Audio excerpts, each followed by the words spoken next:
So hello everyone देखो आज आम पढ़ा आ गोटे लंग क्वेश्चन पढ़ा जोटि +3 फर्स्ट सेमिस्टर ओडिया ऑनर्स पिला बर्तमान जो मान एग्जाम आगक हो निहाती आप माने पढ़ापढ़ी कंटिन्यू करूँ जहाँ मु प्रत्येक दिन आप क्लास नहीं आसूँ selection question 5 mark long question सहित कॉन्सेप्ट सहित क्लीयर करके क्लास डेली कंटिन्यू सहित डिस्कसन करुँची तो देखो आगक जो मान एप्रिल 7 अच्छी कि जहाँ भी 16 अच्छे जो मान यूनिवर्सिटी माने एग्जाम अच्छी फर्स्ट सेमिस्टर तो निहाती माने वीडियो को लास्ट तक देखिए आज आम कोर पेपर 10 आउ गोटे लंग क्वेश्चन जोटा दादी बुढ़ा लिखिं कि गोपीनाथ महांती बहुत चर्चित उपन्यास यहाँ आम गोपीनाथ महांती आसो आप लंग क्वेश्चन आसो आम डिस्कसन करवा पूर्व कनसेप्ट मु क्लीयर है तो बुझीपारे तो प्रथम जाना दादी बुढ़ा लिखिं गोपीनाथ महांती जन्म कौटी है केवे जन्मग्रहण करते विषय जस्ट मुझे कहीदे तो देखते यही दादी बुढ़ारे हाँ यही दादी बुढ़ारे माने गोपीनाथ महांती क्या आधार करके आलोचना माने उपन्यास रचना कर डिटेल्स कहीदेवी आम जा कौन लंग क्वेश्चन केमी आसो मुझे विषय में डिटेल्स कहीदेवी देख दादी बुढ़ा माने गोपीनाथ महांती जन्म हो 1914 लिखिदेवे 1914 मसीहा एप्रिल 20 तारिख है 1914 मसीहा एप्रिल एप्रिल 20 तारिख में जन्मग्रहण करते कौठार जन्म करते नागावलीर कटक ठारे जन्मग्रहण करते है एतिक मन रखिए नेक्स्ट देखो आम जाना जो गोपीनाथ महांती से ज्ञानपीठ में सम्मानित होते ज्ञानपीठ में से सम्मानित होते है ज्ञानपीठ सम्मानित एवं 1955 मसीह जातीय साहित्यर एकाडेमी पुरस्कार से लाभ करते है 1955 मसीह केते मसीह 1955 मसीह जातीय जातीय कौन जातीय साहित्य एकाडेमी पुरस्कार सम्मानित होते तो एतिक मन रखु मुझे स्क्रीन रे देखी दूसरी स्क्रीन माने जहाँ भी अच्छी लिखाई टी मन रखिदेवे विषय बुझीपारे तो देखो आम बुझा मुझे सीधा सड़क भाव में लंग क्वेश्चन को नहीं जी जस्ट मुझे कनसेप्ट क्लीयर करके लंग क्वेश्चन को नहीं तो दादी बुढ़ा माने तार लेखिबार माने आधार क्या नहीं आधार करके लिखाई यहाँ देखो गोपीनाथ महांती आदिवासी मानकर पारंपरिक चलणी और मूल्यबोध को लेकिन जो समस्या देखा जाउछि ताहाकु अति दक्षतार सह उपन्यास देखा माने देखा आम पाई माने आदिवासी मानकर परंपरा चलणी मूल्यबोध को नहीं से रचना कर दादी बुढ़ा उपन्यास बुझीपारे आउ कि ना तो आसो क्वेश्चन देखो यहाँ किसी ना आपको छाड़देवी टेलीग्राम समस्त जॉइन होते पढ़े आपने कनसेप्ट क्लीयर हो कनसेप्टा क्लीयर हो मुझे पढ़ेबी जस्ट आपको जस्ट कहीदेवी कहीं ये उपन्यास आदिवासी मान जीवन को लेकिन आधार करके दादी माने गोपीनाथ महांती लिखिं ये उपन्यास ये खाली मन रखु है यहाँ पढ़ले भी आपने बुझीपारे जो स्क्रीनशॉट मारिक पढ़ी पारे कि आपको कौन मुझे छाड़देवी आपको कौटे टेलीग्राम छाड़देवी है ये कनसेप्ट क्लीयर हाँपाई आपको जस्ट पढ़ा पड़ो तो बर्तमान आम लंग क्वेश्चन आड़ को जा 5 मार्क आसे माने क्वेश्चन आसे आपनकर गोपीनाथ महांती को आदिवासी उपन्यास गुड़िक सम्यक परिचय प्रदान कर है ये गोटे क्वेश्चन आसे आउ क्वेश्चन आसे मुझे आगु को प्रत्येक लंग क्वेश्चन माने डिस्कसन करेबी ये आप लंग क्वेश्चन अच्छे माने सिलेक्शन क्वेश्चन अच्छे बुझीपारे तो चलो वीडियो को फटाफट स्टार्ट कर तो प्रथम देखो जन्म जानिले तो आसवे कौन सम्यक परिचय प्रदान कर तो गोपीनाथ महांती शिल्पप्राणी दलित निष्पेषित लोक मान प्रति समत और महत्वबोधर बंधा 1940-45 मसीह कोरापुट रहणी कोरापुट रहणी मध्य शिल्पी गोपीनाथ आदिवासी मान जीवनी संस्कृति और समस्या सहित जड़ित हो पड़ते शासक और हिसाब से समस्यार समाधान पर ओ प्राण उद्यम करते शिल्पी प्राण और गिरिवासी मान समस्या और निष्पेषण पछरे सभ्य मनुष्यर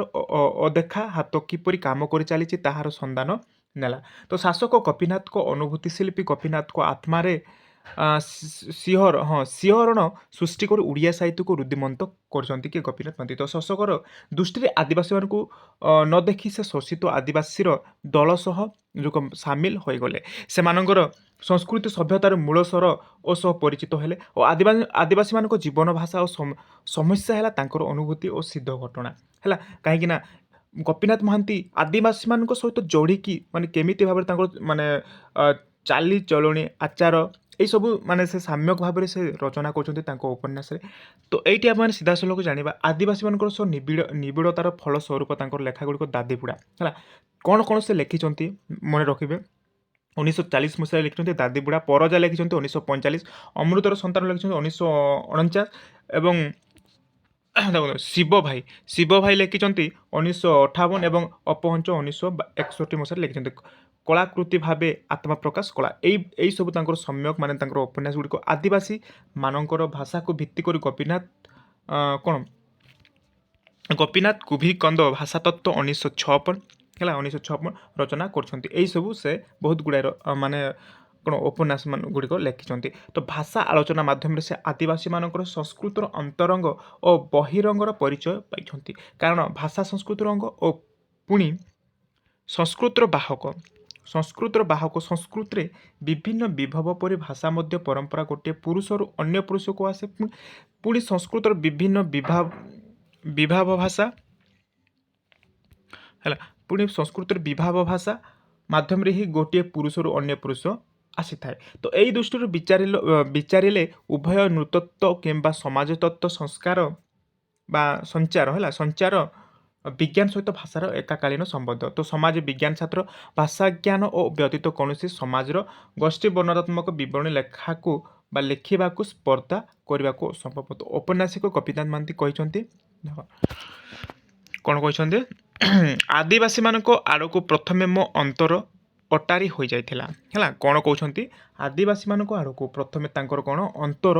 ଅଟାରି ହୋଇଯାଇଥିଲା। ସେମାନଙ୍କର ବୈଚିତ୍ର୍ୟ ପାଇଁ ନୁହେଁ ନିଜକୁ ମଣିଷ ହିସାବରେ ତାଙ୍କ ସହିତ ଅଭିନ୍ନ ଅନୁଭବ କରି ସହାନୁଭୂତି ଦ୍ୱାରା ସେମାନେ ଯେତିକି ପାତରଅନ୍ତରମୟ ସମାଜ ଭିତରେ ଶୋଷଣ ଓ ଉତ୍ପୀଡ଼ନର ଶିକାରମାନଙ୍କ ଭିତରେ ସବୁଠୁ ହୀନମାନ ଧନ ସୁଖ ସୁବିଧା କ୍ଷମତା ଆଦିରେ ବଳଶାଳୀ ଥୋଡ଼ା ଲୋକ ଅନ୍ୟମାନଙ୍କୁ ଶୋଷୁଛନ୍ତି, ବଢ଼ିବାକୁ ଦେଉନାହାନ୍ତି। ସୁଖ ଦେଖିଲେ ସହାନୁଭୂତି ପରିବର୍ତ୍ତେ ନିଷ୍ଠୁରତା ଓ ତାଚ୍ଛଲ୍ୟ ମୋ ନିଜର ବିଶିଷ୍ଟ ଜୀବନ ଅଭିଜ୍ଞତା ମୂଳରୁ ମୋତେ ଏ ବିଷୟରେ ଅବହିତ କରାଇଥିଲା। ତ ଏଠାରେ ଗୋପୀନାଥ ମହାନ୍ତି କହୁଛନ୍ତି ଆଦିବାସୀ ଆଡ଼କୁ ପ୍ରଥମେ ମୋର ଅନ୍ତର ଅଟାରି ହୋଇଯାଇଥିଲା। ତ ଏଇଆ ଦେଖନ୍ତୁ ଆପଣଙ୍କର କ'ଣ